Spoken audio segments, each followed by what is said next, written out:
Très heureux de vous retrouver, mesdames, mesdemoiselles et messieurs, fidèles internautes. Merci d'être au rendez-vous de votre hebdo Télé TV qui s'ouvre par l'enlèvement de Marcel Makome, opposant politique à Denis Sassou Nguesso et ancien ambassadeur du Congo en France. Marcel Makome a été enlevé le samedi 30 octobre dernier par les services de renseignement de la République démocratique du Congo, ANR. Il y serait encore détenu. Une arrestation arbitraire dénoncée par Sébastien Nadeau, député à l'Assemblée nationale française, qui demande à Paris d'exiger la libération sans condition de Marcel Makome, citoyen franco-congolais.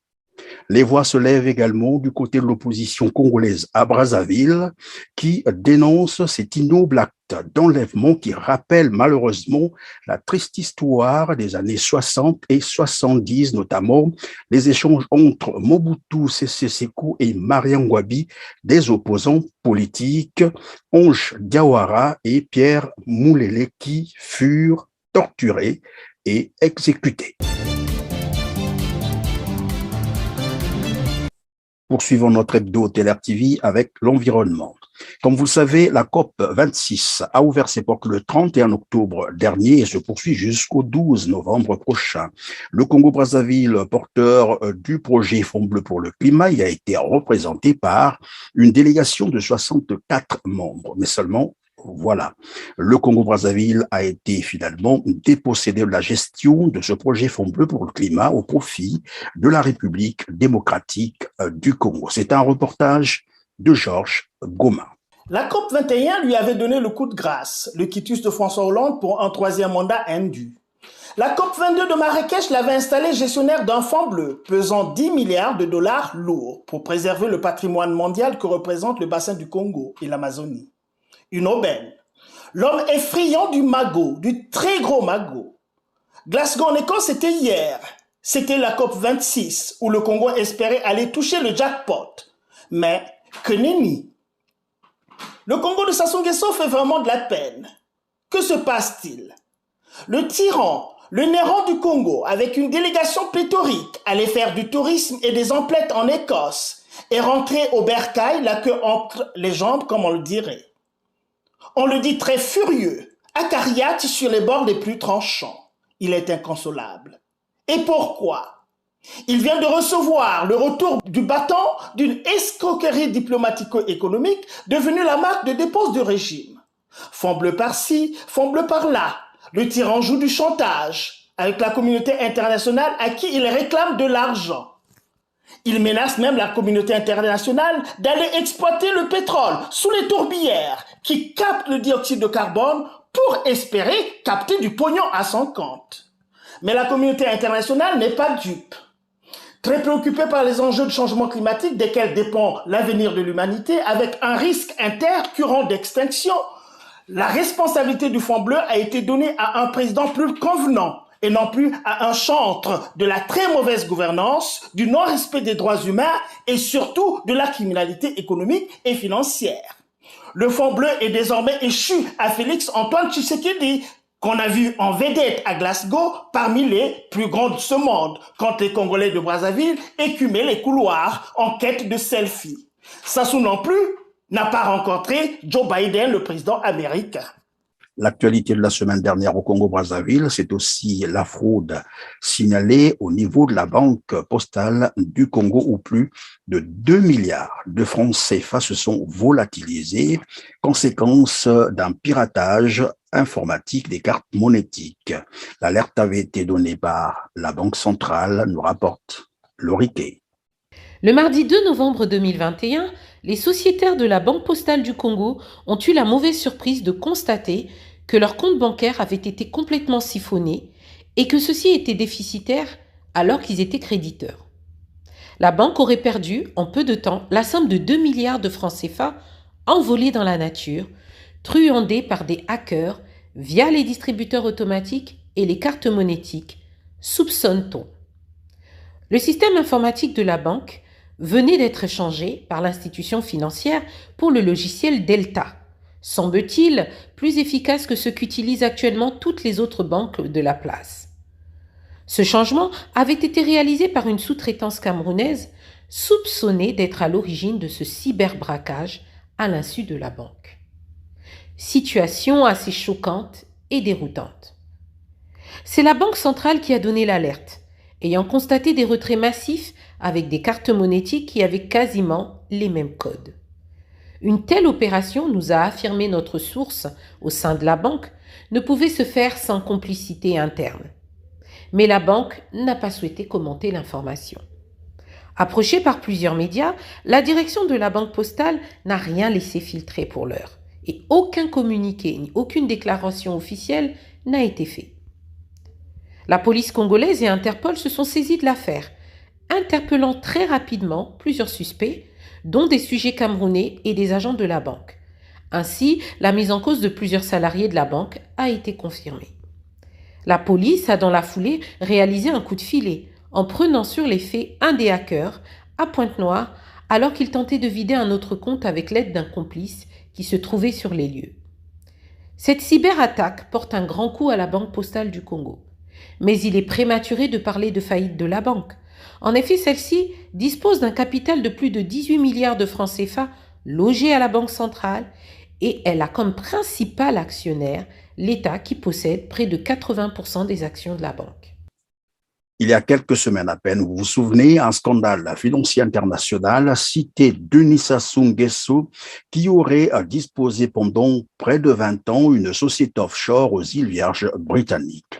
Le 2 novembre dernier, donc le 2 novembre 2021, un autre scandale financier a éclaté, mettant cette fois-ci en cause Denis Christel Sassou Nguesso, le fils du dictateur congolais qui a mis en place une nouvelle société offshore pour acheter le brut de la SNPC à des prix dérisoires et le revendre aux traders traditionnels. Reportage L'Homme des gens. Malgré les scandales des Panama, Paradise et Pandora Papers, Denis Christel Sassou Nguesso a remis le couvert en créant une nouvelle machine à voler, Masono Oil Trading, et une nouvelle société enregistrée aux Émirats arabes unis pour acheter le brut de la SNPC.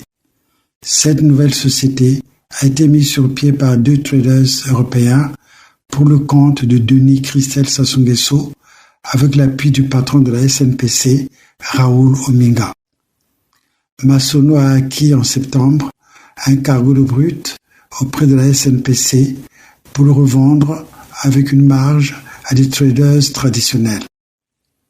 Le 21 septembre, Masono avait fait parvenir aux traders Trafigura et Sahara Energy, traders nigérians, une offre pour cette cargaison. Sahara Energy a confirmé cette offre pour la vente de 900 000 barils congolais. Le trader affirme avoir envoyé à Masono des demandes de précision sur sa structure. Pas souci de transparence, sans réaction de Masono, l'affaire s'est arrêtée là. Pourtant, la SNPC, objet de 1000 scandales, alourdit douloureusement la dette congolaise d'environ 24%, comme le fait remarquer Global Witness. En effet, la SNPC supporte un passif s'élevant à 3,3 milliards de dollars, adossé au pétrole, qui fait lever le total de la dette publique du Congo à près de 13 milliards de dollars, soit environ de 24% du PIB congolais. Entre 2016 et 2018, 156 millions de dollars de dividendes destinés à l'État congolais, l'unique actionnaire de la SNPC, semble avoir disparu. Où est passé cet argent? Fin 2018, des entités principalement non identifiées devaient 1,18 milliard de dollars à la SNPC. À qui la SNPC a-t-elle prêté de l'argent et pourquoi? On parle depuis un certain temps de pléthore dans les morgues au Congo-Brazzaville. À Pointe-Noire, par exemple, les familles se plaignent de ce que les corps de leurs parents décédés sont entassés à même le sol, faute de casier. Reportage L'Homme des gens. Les Congolais s'interrogent sur un taux de mortalité aussi élevé dans le pays. De Brazzaville à Pointe-Noire, la situation est quasiment la même, en une véritable hécatombe. Pas une journée sans être informé d'un décès, Pas une ruelle au quartier de Brazzaville sans veillée mortuaire. Les morgues débordent. Avec une capacité de 300 places, la morgue de Makelekele, par exemple, ne dispose plus de casiers vides. Les cadavres sont à même le sol. L'opacité dans la gestion de la crise alimente des rumeurs sur le fait que beaucoup de malades hospitalisés n'en sortent pas vivants et nombreux sont déclarés morts de Covid. Les populations préfèrent donc garder leurs malades à la maison. 2 cadavres sur 3 proviennent actuellement de la maison, nous a confié un agent de la morgue de Makelekele. Quelle stratégie de communication pour convaincre les populations au lieu de les contraindre? Quelles infrastructures pour des campagnes de vaccination massives? Quelles informations aux populations sur les vaccins? Quel accompagnement dans un pays où les gens vivent au jour le jour? Quelle stratégie de priorisation des populations à vacciner? La pandémie est une réalité. Mais que font les gouvernants en dehors de plager la France? En vérité, le gouvernement congolais n'a aucune stratégie. Pourtant, il porte toute la responsabilité de l'état des infrastructures sanitaires et sociales. Avec les 5 500 milliards de francs volés par le club de 5, Lucien Bata, Christelle Sassou Nguesso, Adada, Bouya et Ondongo, ce pays aurait pu se doter des infrastructures sociales et sanitaires dignes de son nom, sans compter les 14 000 milliards des générations futures volatilisées. Les coûts imposés pour sortir les corps des morts et la limitation des enterrements par jour cachent aussi une réalité qui contribue à engorger les morts. Pointe-Noire, Brice Makosso nous informe que le nombre de corps enterrés par jour est limité à 50. Nous recevons des témoignages sur des jeunes exécutés par les forces répressives, une réalité qui se cache derrière le couvre-feu imposé. Les parents paieraient 50 000 francs par balle reçue pour les sortir de la morgue. Rappelons-nous aussi de ces 570 corps qualifiés d'indigents abandonnés dans les morgues de Brazzaville en mars 2020 et enterrés dans une fosse commune. À quoi joue le gouvernement congolais?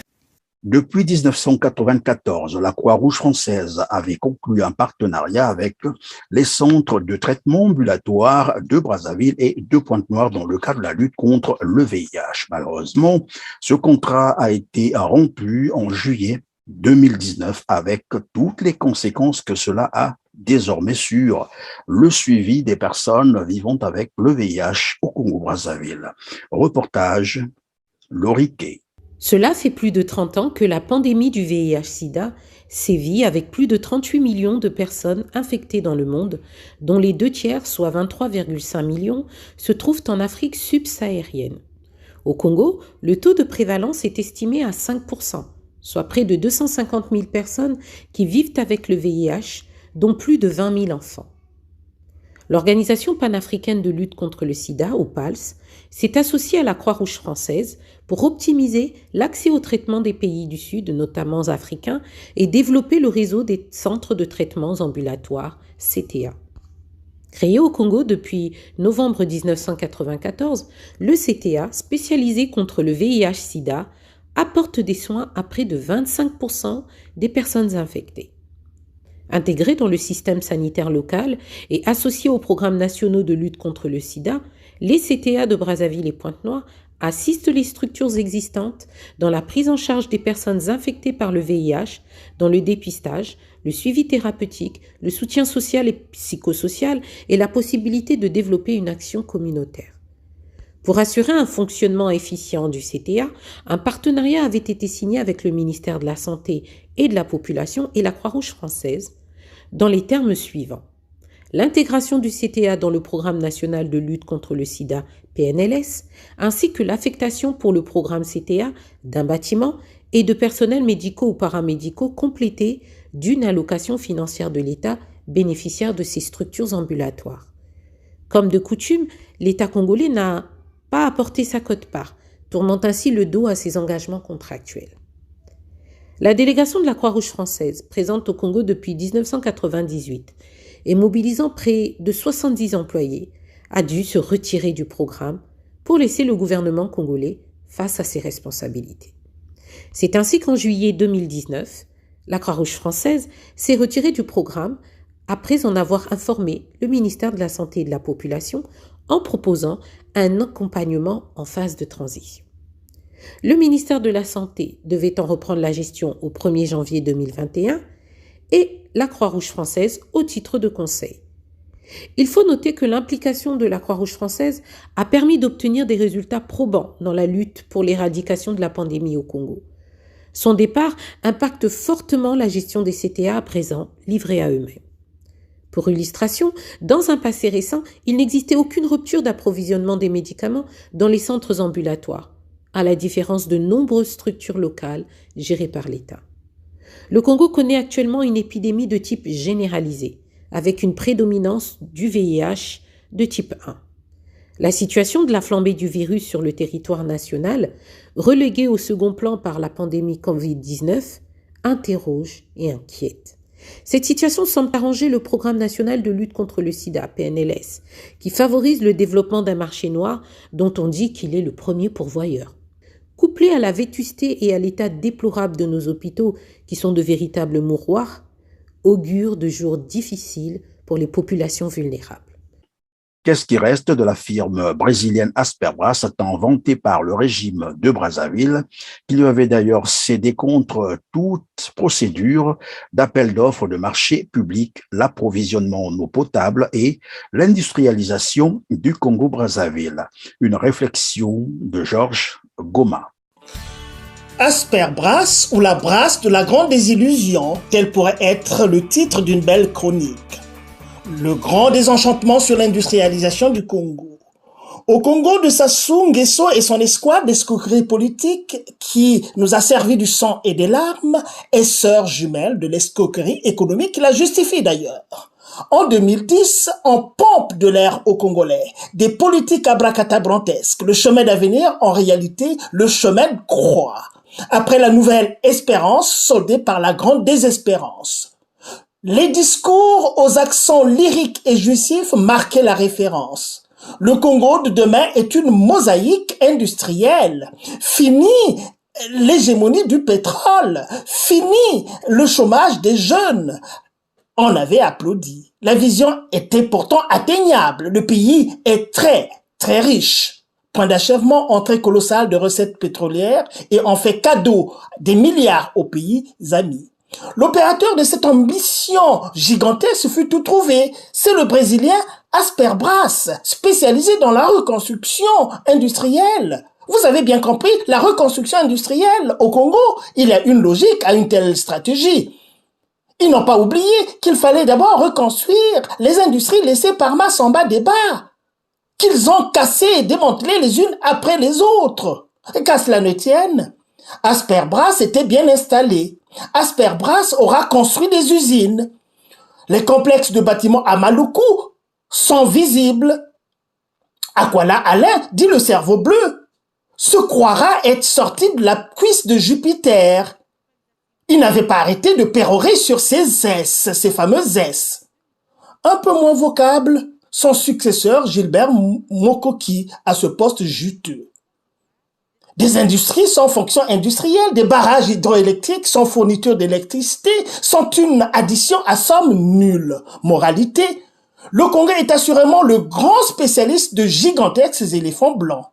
Des projets astronomiques et monstrueux à l'égal de la monstruosité de ces gouvernants qui, à la vérité, ne sont que des pirates, des détourneurs et des écumeurs de trésors publics.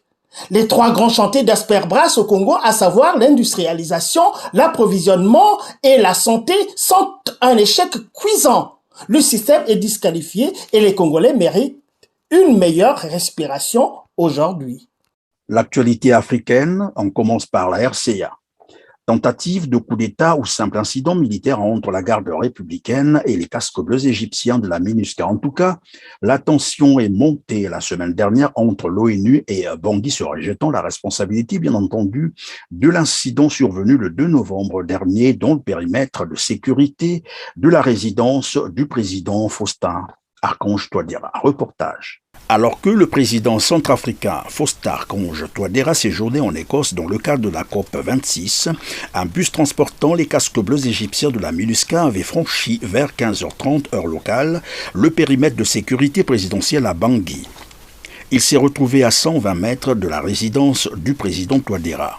En réaction à cette présence inopportune, la garde présidentielle avait ouvert le feu sur le bus après le refus d'obtempérer à la sommation par le chauffeur du bus, faisant ainsi 10 blessés parmi les Égyptiens, dont 2 grièvement.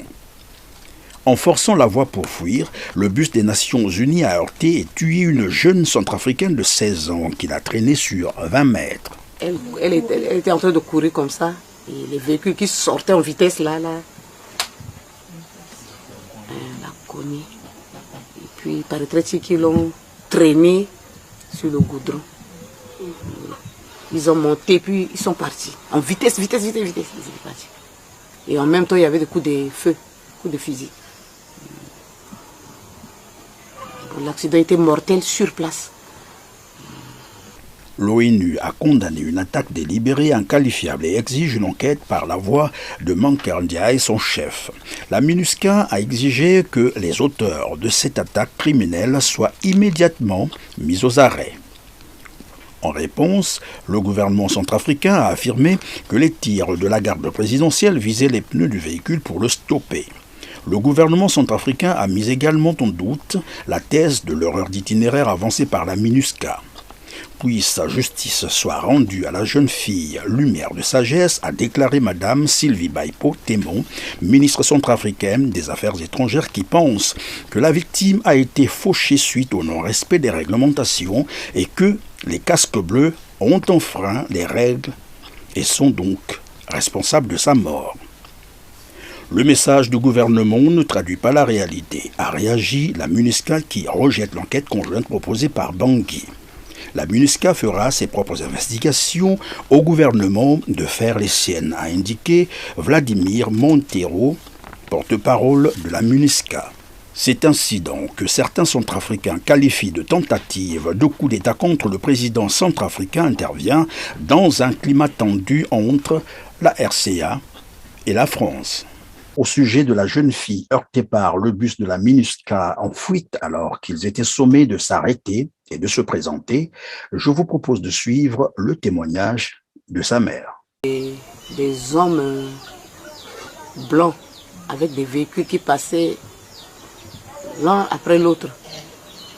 Mais comme les véhicules étaient passés, un autre véhicule était en train de filmer. Bon, c'était amusant pour les enfants. Ils devraient partir, mais ils sont restés pour regarder parce que c'était attirant.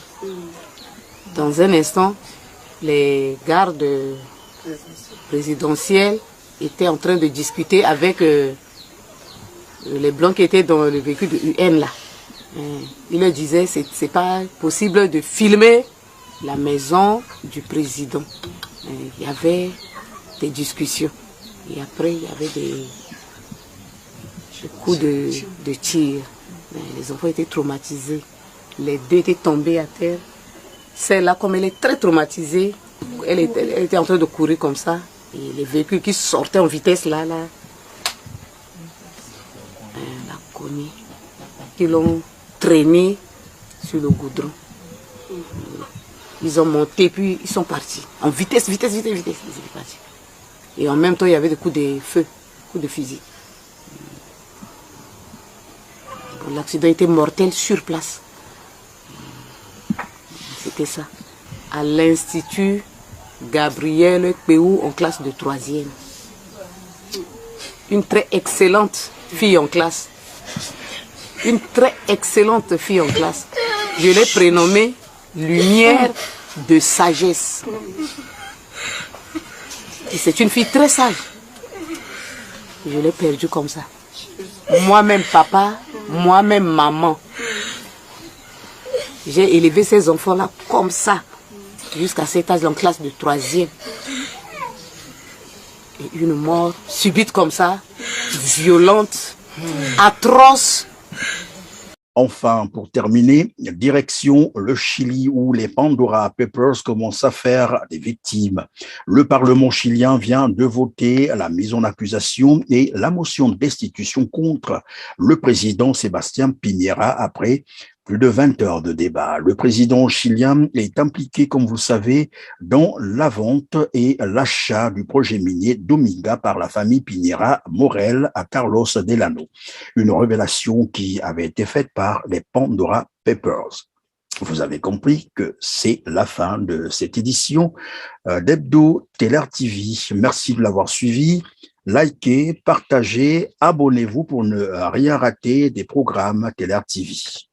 Quant à moi, je vous retrouve très prochainement. Merci.